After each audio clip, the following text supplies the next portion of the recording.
안녕하세요. 대치 미래탐구 중등센터 수학과 박민지입니다. 이번 8월 정규과정 3학년 1학기 기본과 2학년 2학기 응용으로 함께 진행하게 되었습니다. 먼저 시간표랑 책 안내 드리겠습니다. 화요일, 목요일에는 5시부터 10시까지 중학교 3학년 1학기 기본 진행하게 되고요. 책은 저희 본사교재 개념서와 센비로 진행하게 됩니다. 또 토요일 4시부터 7시에는 중학교 2학년 2학기 응용 진행하는데 블랙라벨로 진행을 할 거고요. 두 책 같은 경우는 제가 아이들마다 좀 차등을 둬서 진행을 하게 될 텐데 센비까지가 좀 원활하게 빠르게 끝나는 친구라면 제가 센시 프린트 이용해서 조금 더 문제량을 늘려줄 계획이고요. 마찬가지로 블랙라벨도 좀 버거운 친구들은 2스텝까지 풀겠지만 아이가 좀 빠르다, 충분히 좀 해결할 수 있다 라고 한다면 제가 3스텝까지는 같이 따로 진행을 해볼 예정입니다. 네, 수업 안내드리면 1교시, 2교시, 3교시로 나누어져 있고요. 5시부터 6시 40분에는 전 시간에 이제 숙제 나왔던 것들 확인하고 해설 강 진행합니다. 문제풀이 이때 진행하면서 아이들이 좀 놓친 게 없는지 확인을 하고 10분 쉬었다가 2교시 때는 1교시에 질문 받은 거 가지고 전 시간 내용 테스트 진행하게 될 거예요. 10문제 정도 문제를 시험을 본다고 생각하시면 되고요. 15분에서 20분 정도 아이들이 테스트를 보고 해설 강의까지 최대한 30분을 넘어가지 않도록 진행을 할 예정이고 또 이때 이후에 진도 진행합니다.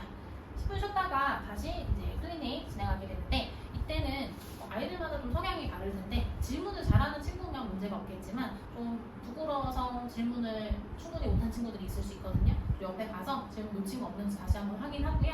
또 아이들마다 속도가 빠른 친구는 이때 숙제를 다 해결할 수도 있고 그렇게 되면 숙제량이 좀 적잖아요. 아까 말씀드렸다시피 그런 친구들은 또 문제량 조절할 수 있도록 제가 따로 이때 체크를 하게 됩니다. 목표는 두 가지입니다. 첫 번째로는 중학교 내신 잘 받자가 목표고 그 다음에 고등 선행에서 방황하지 않도록 지도를 하는 게 목표인데요. 저는 중학교에서 점수를 만드는 세 가지가 이 크게 세 가지로 귀결된다고 생각합니다. 첫 번째로는 아이러니하게 고등 선행인데요. 특히 3학년 같은 경우는 중학교 과정만으로는 좀 시간 내에 아이들이 풀기 어렵겠다 싶은 문제들이 있어요. 그래서 선행을 좀 안 시키고 이 문제를 아이들이 풀고 오기가 좀 버겁겠다라는 문제들이 이 지역에 좀 상당히 많은데 이거는 뭐 강사인 저희뿐만이 아니라 아이들 스스로도 문제 풀고 와서 시험 보고 나서 선생님 저 만약에 선행을 안 했더라면 이 문제를 못 풀었을 것 같아요 라는 얘기들을 직접 해주곤 합니다. 그래서 고등 선행이 좀 선행되어야 중학교 점수를 만드는 데 좀 안정적인 요인이 된다 이렇게 보고요. 또 중학교 과정 심화서 풀이 당연하겠죠. 잘 알고 계시는 고쟁이, 블랙라벨, A급 이런 문제들을 좀 시험 기간 내에 다시 한번 복고 이제 문제를 좀 풀고 이렇게 넘어갈 수 있어야 좀 안정적으로 점수를 받을 수 있고요. 마지막으로 기출문제, 이 인근 지역에 이제 있었던 좀 킬러 문제들 같은 경우는 문제집에는 없는 문제들이 있거든요. 그래서 그런 문제들도 충분히 접하면서 아이들이 그런 문제가 나와도 당황하지 않게 또 주어진 시간 내에 본인이 그 시험지를 잘 운용하는지를 연습을 시켜야 안정적으로 점수가 나온다고 생각을 합니다. 자, 그리고 두 번째로 고등 선행 방황하지 않으려면 중학교 과정으로 우리가 제대로 사고하는 연습을 해야 된다라고 말씀을 드리는데요. 쉬운 내용이지만 쉬운 내용을 가지고 아이들이 생각하는 연습이 없이 고등 과정을 접하게 되면 굉장히 어려워합니다. 왜냐하면 내용도 깊고 더 방대하기 때문에 대충 중학교를 좀 훑고 온 친구들은 고등과정 선행할 때 끝까지 가보지 못하고 좀 여기까지만 하고 그만뒀다가 다시 앞으로 돌아가서 처음부터 다시 시작하고 이런 경우들이 꽤나 많이 있거든요. 그래서 중학교 과정으로 사고하는 연습이 반드시 필요하다라고 말씀을 드릴 수 있고 또 심화 문제를 스스로 해결해본 경험이 굉장히 중요합니다. 본인이 문제를 풀어본 경험들이 쌓여야 저는 수학에 자신감이 된다 이렇게 말씀을 드리는데요.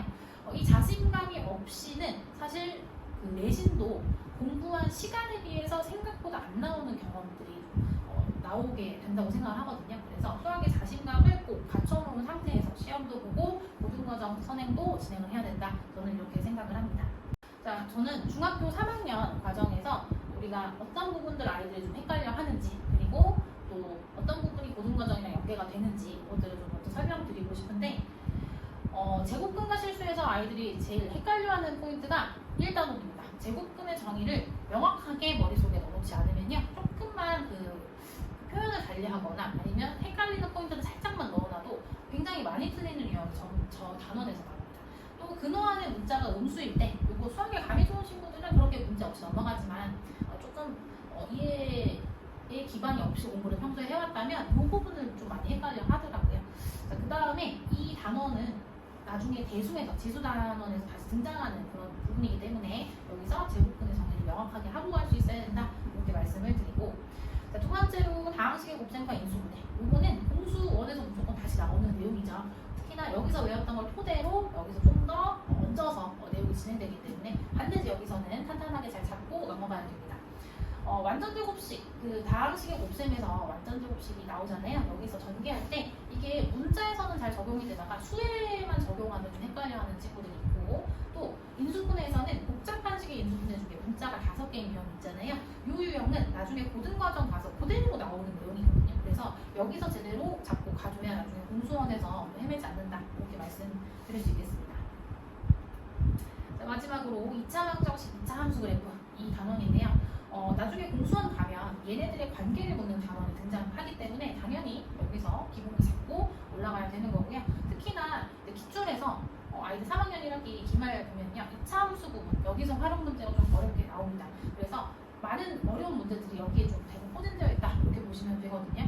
그래서 기출 문제집 저희가 만들어서 이제 풀려보면 아이들이 가장 어려워하는 단원도 바로 이 단원입니다. 그래서 특히나 그 중학교 2학년 때 1차 함수가 좀 맵겠다라고 한다면 굉장히 어려워하는 단원이기 때문에 함수 꼭 잘 가지고 넘어가야 합니다. 자, 2학기로 넘어가 보면요, 삼각비와 원의 성질 도형으로 좀 정리를 해봤는데, 삼각비는 대수에서 나중에 삼각함수의 기본이 되죠. 그래서 여기가 안 되면 삼각함수 할 때 무슨 말인지 하나도 모릅니다. 그 다음에 원의 성질 같은 경우는 나중에 공수원에서 원의 방정식 진행할 때 틈틈이 나오는 개념이기 때문에 여기는 단원 앞뒤, 그 개념 앞뒤가 좀 명확하게 되어 있어야 된다. 삼각비 같은 경우는 특수가 아이들이 까먹을 수 있는데 그런 부분도 까먹지 않도록 잘 가지고 넘어가야 됩니다. 근데 앞에서 말씀드렸던 그 3가지 고동선행과 심어서 문제풀이도 했고, 그리고 기출 문제도 충분히 봤는데 점수가 안 나오는 경우들이 있을 거예요. 저는 3가지로 생각합니다. 칠판과 선생님이 공부했을 가능성이라고 적어놨는데요. 아이가 그 의욕 없이 선생님이 하는 풀이만 잘 구경하고 갔다 라고 한다면 스스로 풀어보는 시간, 스스로 고민하는 시간이 없었더라면 당연히 문제 점수 안 나왔을 거고요. 그 다음에 이 2가지가 가장 안타까운데, 열심히 하고 있는 것처럼 보이는데 점수가 안 나오는 친구들이 있잖아요. 그 친구들은 사실 이 2가지일 가능성이 좀 큽니다. 생각 없이 암기하고 있을 가능성이라고 써놨는데, 이거는 성실도랑 좀 관련이 없는 것 같아요. 그러니까 생각하는 연습이 잘 안 돼 있는 친구들은 그냥 무작정 암기하려고 하는 경향이 좀 강해요. 그래서 아이가 암기하고 있다라는 느낌을 선생님이 받았을 때 그 부분을 좀 빨리 해결해주고 좀 잡아주려고 하지 않으면 이 습관은 좀 고등학교 갔을 때도 좀 잘 고쳐지지 않더라고요. 근데 이런 상태에서 고등과정 선행하면 굉장히 어려워합니다. 굉장히 어려워하기 때문에 이거 잘 바꿀 수 있게끔 계속 지도가 필요하고요. 또 이해했다고 착각하고 넘어갔을 가능성, 이거는 메타인지랑 관련이 있는데 사실 본인이 뭘 알고 뭘 모르는지에 대해서 아이들이 명확하게 판단이 어려운 경우들이 좀 있어요. 그러니까 상위권으로 올라갈수록 이 과정이 굉장히 잘 됩니다. 본인이 뭘 이해했고 모르는지에 대한 그 인지가 좀 명확한데, 이게 안 되는 경우는 제가 이걸 할 수 있게끔 많이 좀 노력을 합니다. 예를 들어서 수학 문제에서 이제 문제를 풀어줬어요. 그럼 아이들이 이해했다고 대답하지만 제 느낌상 아이들이 완벽하게 정말 이해하고 넘어가는 느낌이 안 든다.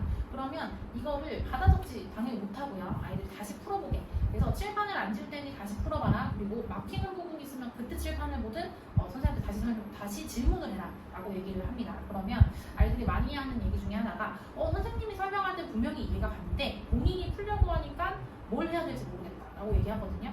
그거는 본인이 이 문제에서 뭘 묻고 있는지 이거를 제대로 이제 파악하지 못하는 거기도 하고, 이해가 완벽하게 되지 않았을 가능성이 높습니다. 그래서 그런 부분을 아이가 이제 찾아내지 못한다면 찾아낼 수 있게끔 그렇게 지도가 좀 필요하다라고 말씀드릴 수 있겠습니다. 그래서 앞에서 말씀드렸던 이 3가지 중요하지만 이 과정 명확하게 정확하게 하고 넘어가려면 아이가 제대로 생각하고 있는지 풀이하고 있는지를 풀이 점검해줄 누군가가 필요하다고 생각합니다. 자, 그래서 저는 수업을 진행할 때 아이들이 풀이가 왜 맞았는지 설명할 수 있는 논리적인 풀이를 할 수 있는 게 가장 좀 중요하다고 생각하기 때문에 이 부분을 계속 확인하면서 수업을 진행을 합니다.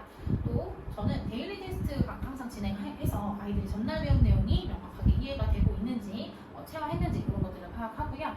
자, 이렇게 데일리 테스트라든지 아니면 책에서 오답을 좀 이렇게 분석할 필요가 있다고 생각해요. 아이들마다 똑같이 문제를 틀려도 틀리는 이유가 좀 다르거든요. 그래서 단순 계산 실수가 많은 친구지, 아니면 문제를 자꾸 문제에서 묻는 것들을 좀 읽지 못하고 넘어가는 친구라든지, 아니면 이제 개념 암기가 정확히 안 되는 친구라든지, 이렇게 아이들마다 이유가 다 다르기 때문에 그런 부분들을 파악하려면 아이들 개별적인 오답을 좀 계속 누적으로 관리를 해야 된다고 생각하는 편입니다. 그래서 이렇게 진행을 하고, 또 마지막으로 이게 중학교 과정이 고등 과정이랑 잘 연결될 수 있도록 아이들이 그런 구멍이 없는지 그런 거를 좀 많이 고민하면서 진행하게 하고 있습니다.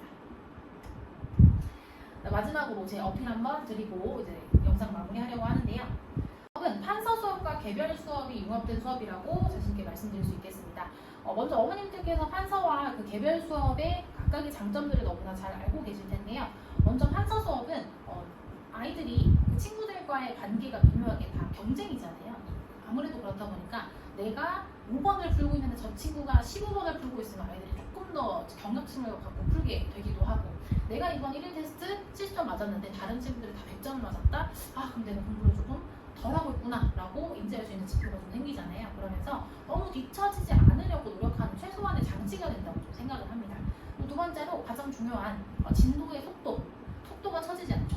그래서 우리 아이들이 고등과정을 어느 정도는 최소한으로 소화를 해줘야, 그래야 고등학교 올라가서 고생을 안 하잖아요. 그래서 그러려고 우리가 막 선행도 공부하고 이렇게 열심히 하는 건데, 이게 개별 수업으로 진행하다 보면 그 속도에 대한 아쉬움 때문에 다시 판서를 찾아주시는 어머님들이 많이 계십니다.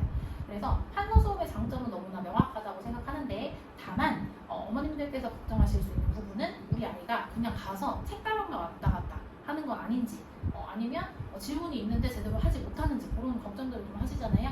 그래서 개별 수업에서 할 수 있는 그런 디테일함을 저는 수업에서 좀 많이 녹여서 진행을 한다고 생각을 합니다. 또 옆에서 질문 못한 거 없는지 많이 체크하고, 풀이 잘못된 거 없는지 좀 많이 파악해서 그런 부분, 그런 단원들이 좀 있으면 어머님들께 말씀을 드리거든요. 그래서 이 두 가지 장점이 융합된 수업이라고 좀 말씀을 드리고 싶습니다. 그래서 우리 아이가 혹시 암기형이다, 수학을 암기하고 있다, 또 풀이 과정 쓰는 걸 좀 귀찮아한다, 아니면 풀이는 예쁘게 쓰는데 풀이만 예쁘다, 그래서 아이가 뭔가 열심히 하는 것 같긴 한데 정말 제대로 이해하고 있는지가 좀 불안하다라고 느끼신다면 그거는 반드시 고등과정 입문 전에 바꿔야 된다라고 말씀을 드리고 싶어요. 그래서 저는 학생의 풀이를 먼저 본다라고 말씀을 드리는데요. 아이가 맞았는지가 중요한 게 아니라 정말 어떻게 생각했는지가 더 중요하다고 생각하기 때문에, 답이 맞았는데 풀이가 없으면 좀 많이 혼납니다. 그래서 틀려도 좋으니까 풀이를 꼭 쓰고 제대로 쓰고 제대로 풀어야 된다. 답만 맞는 거 중요하지 않다. 시험에 가서 맞는 게 중요하지 우리가 지금 당장 답을 맞추는 건 중요하지 않다. 애들한테 끊임없이 얘기하는 편입니다.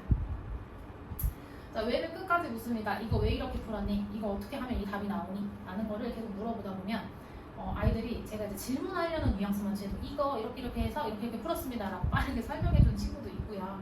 또 이제 원래는 이렇게 논리적으로 설명해보는 그런 과정이 없었던 친구들은 물어보지 않으면 그거를 안 하더라고요. 그래서 왜 이렇게 풀었어? 라고 물어봐야 그때서 생각을 하기 시작하거든요.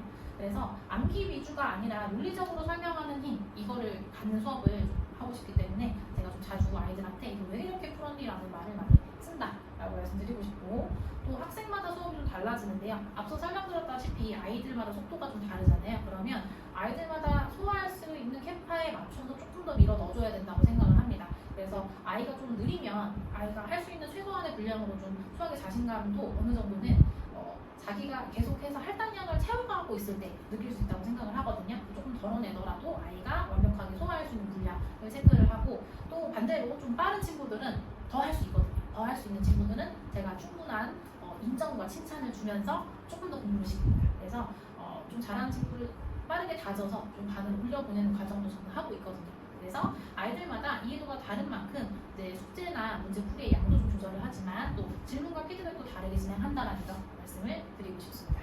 네, 이상 수업 안내 다 드렸고요. 네, 이번 정규과정도 열정적으로 열심히 수업 진행해 보도록 하겠습니다. 감사합니다.